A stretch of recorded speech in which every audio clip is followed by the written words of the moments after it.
বাইরে ঝিরঝিরে বৃষ্টি আর জানালার কাছে টুপটাপ শব্দ। এই বৃষ্টির আহ্বানে শুরু হয়ে যায় বাঙালির খাওয়া দাওয়া আর ভুরিভোজ। নমস্কার সবাইকে, লাবণী কিচেনে আরও একটি নতুন ভিডিওতে স্বাগত জানাই সবাইকে। কেমন আছেন সবাই? আশা করি যে যেখানে আছেন ভালো আছেন, সুস্থ আছেন। আমি আজ কিচেনে রান্না করব না, বারান্দায় বসে রান্নাটা করব। বৃষ্টি দেখব আর রান্না করব। কি মজা, তাই না? বৃষ্টি দেখতে কার না ভালো লাগে। আমি ভেবেছি এই রান্নার এই জায়গাটা ছোটোখাটো করে একটি মিনি কিচেন তৈরি করে নিব। তাহলে এই বৃষ্টির সময়টা বৃষ্টি দেখতে দেখতে রান্না কমপ্লিট হয়ে যাবে আর কষ্টটাও কম হবে।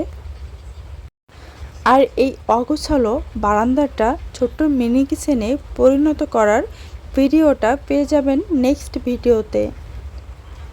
আর এই বৃষ্টির দিনে দুপুরে রান্না করা হবে পোলাও ভাত আর বেগুন ভাজি, মাছের মাথা দিয়ে মুড়ি ঘন্ট, ঝাল ঝাল চিকেন কষা, আর শেষ পাতে একটু মিষ্টি থাকবে না সেটা কি করে হয়।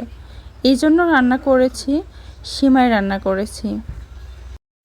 আমি বেগুন ভাজির সঙ্গে সামান্য পরিমাণ চিনি দেই, তাহলে পোলাও ভাতের সঙ্গে খেতে জমে যাবে। আর আমি এই সাইডে পোলাও ভাতটা উঠিয়ে দিব রাইস কুকারে। পোলাও ভাতটা করার জন্য আমি জলটা হালকা করে একটু গরম করে নিয়েছি। এর ভিতরে একটু গুঁড়ো দুধ দিয়ে দিয়েছি আর 4টে আস্ত কাঁচা লঙ্কা দিয়েছি আর তেজপাতাগুলো মাছ বরাবর ছিঁড়ে দিয়েছি। আর এখানে কটা দারচিনি এলাচও দিয়েছি। এবার চালটা কষানোর পালা। আমি এখানে তেলের ভিতরে একটু সামান্য পরিমাণ ঘিও দিয়েছি। ঘি দিয়ে তেজপাতা, দারচিনি, এলাচ এইগুলো দিয়ে দিয়েছি।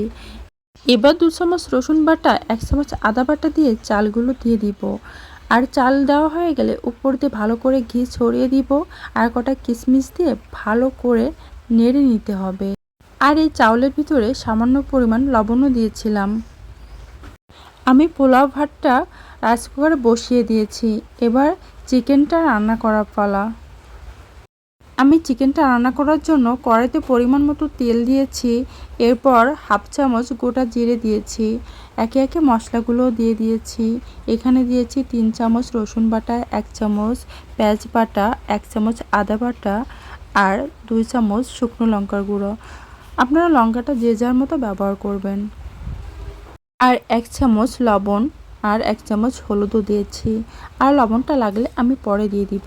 আর এই সাইডে আমার ভাতটা একটু হয়ে এসেছে, এই জন্য আমি এখানে পেঁয়াজ আগের থেকে ব্রেস্তা করে রেখেছিলাম, সেই পেঁয়াজটাও দিয়ে দিয়েছি। আর সামান্য পরিমাণ ঘি উপর দিয়ে একটু ছিটিয়ে ছিটিয়ে দিব। এবার ওই ভাতের উপর ঘি ভালো করে ছিটিয়ে দিয়ে আর ব্রেস্তাও ভালো করে ডেকোরেশন করে দিব। এবার ভাতটা দমে বসিয়ে দিব। এবার আমার এই সাইডে চিকেনটাও রান্না করা হয়ে গেছে। এবার আমি নামিয়ে নিব। এবার ভাতটা জামাই আদরের মতো ডেকোরেশন করে নিব। রান্নাটা যদি ভালো হয় আর প্লেটটা যদি সুন্দর করে সাজানো থাকে, তাহলে খেয়েও শান্তি আর দেখেও শান্তি।